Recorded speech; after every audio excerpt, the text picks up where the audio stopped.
Heading over into the project panel, I have arranged all the watermarks into their own folder and also arranged the pre-comps in a folder as well. To change the name on one of these watermarks, double-click the pre-composition and find Text Layer. You can change the name by double-clicking on the text layer and putting any text you want. Heading over into the main comp, and as you can see, the name on the watermark has changed. This was the easiest way I could come up with to make this as simple as possible to understand.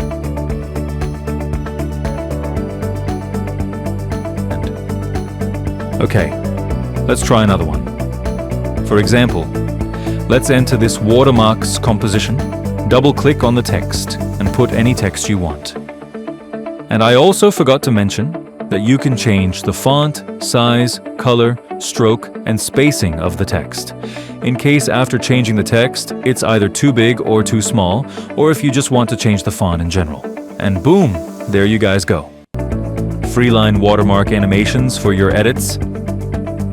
Thank you so much for watching. If you enjoyed this video or liked the presets I dropped, please consider dropping a like.